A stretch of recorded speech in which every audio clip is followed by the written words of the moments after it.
ಇಂದೇ ಡೌನ್ಲೋಡ್ ಮಾಡಿ ಮತ್ತು ನಿಮ್ಮ ನೆಚ್ಚಿನ ಶೋಗಳನ್ನು ಆನಂದಿಸಿ.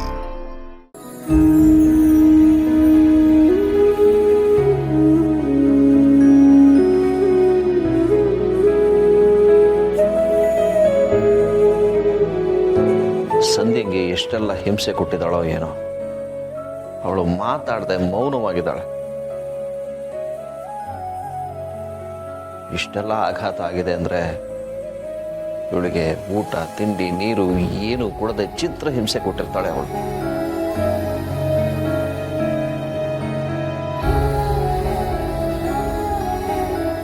ಪಾಪ ಸಂಧ್ಯಂಗೆ ಊಟ ನೀರು ಕೊಡದೆ ಹಿಂಸೆ ಮಾಡ್ಬೇಕಾದ್ರೆ ಮಾಮಂಗೆ ನಾನು ನೆನಪೇ ಆಗ್ಲಿಲ್ವಾ?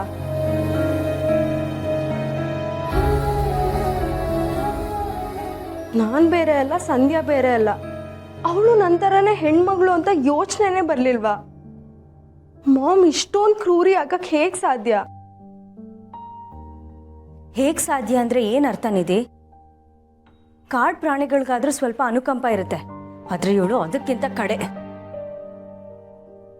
ಮನುಷ್ಯತ್ವನೇ ಇಲ್ದವ್ರಿಗೆ ಅನುಕಂಪನೂ ಇರಲ್ಲ, ಅಕ್ಕರೇನೂ ಇರಲ್ಲ. ಇನ್ನು ಒಳ್ಳೆತನ ಅಂತೂ ಕನ್ಸಿನ ಮಾತು. ಒಳ್ಳೆತನ ಇದ್ದಿದ್ರೆ ಮಾಡಿರೋ ತಪ್ಪನ್ನ ಅರ್ಥ ಮಾಡ್ಕೊಂಡು ನಮ್ಮಲ್ಲಿ ಒಬ್ಬರಾಗಿರ್ತಿದ್ರು. ಮಾಡಿರೋ ತಪ್ಪಿಗೆ ಶಿಕ್ಷೆ ಅನುಭವಿಸಿ ನಮ್ಮೆಲ್ಲರ ಜೊತೆ ನೆಮ್ಮದಿಯಾಗಿರ್ಬೋದಾಗಿತ್ತು.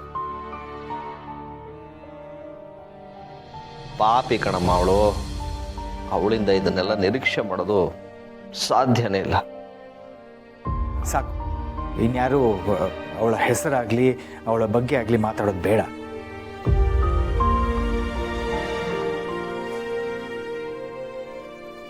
ನಾವು ಆ ಬಗ್ಗೆ ಎಲ್ಲ ಮಾತಾಡ್ತಾ ಇದ್ರೆ ಸಂಧ್ಯನ್ಗೆ ಇನ್ನಷ್ಟು ಆಘಾತ ಆಗುತ್ತೆ.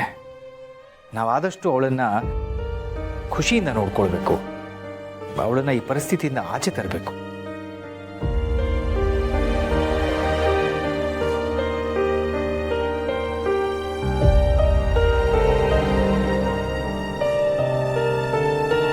ಸಂಧ್ಯಾ, ನೀನು ಅಣ್ಣಂದಿರನ್ನ ಕ್ಷಮಿಸ್ಬಿಡು.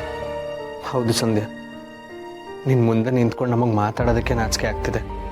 ನಮ್ಮ ಕೈಯಲ್ಲಿ ನಿನ್ನನ್ನು ಕಾಪಾಡ್ಕೊಳಕ್ಕಾಗಲಿಲ್ಲ. ಆದರೆ ಇನ್ನು ಮುಂದೆ ಹಾಗಾಗಲ್ಲ. ನಿನ್ನ ಅಣ್ಣಂದಿರು ಯಾವತ್ತೂ ನಿನ್ನ ಬೆನ್ನ ಹಿಂದೆನೇ ಇರ್ತಾರೆ. ಧೈರ್ಯವಾಗಿರೋ.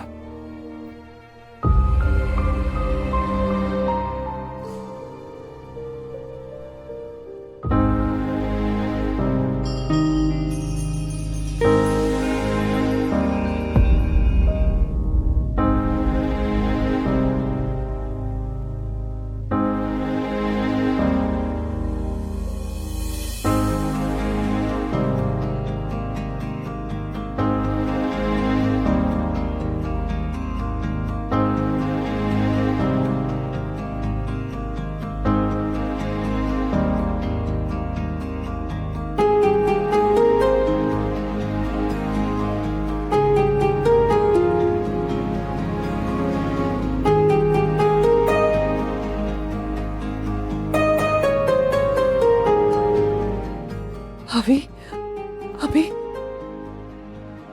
ಇದೇ ಮೊದಲನೇ ಸಲ ಸಂಧ್ಯಾ ಈ ರೀತಿ ಯಾರ್ದಾದ್ರೂ ಮಾತನ್ನ ಅರ್ಥ ಮಾಡ್ಕೊಂಡು ನಡ್ಕೋತಾ ಇರೋದು.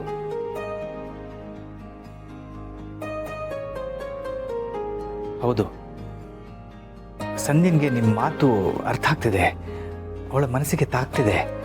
ಅವಳು ಬಂದಾಗಿಂದ ಇದೇ ಮೊದಲು ರಿಯಾಕ್ಟ್ ಮಾಡ್ತಿರೋದು.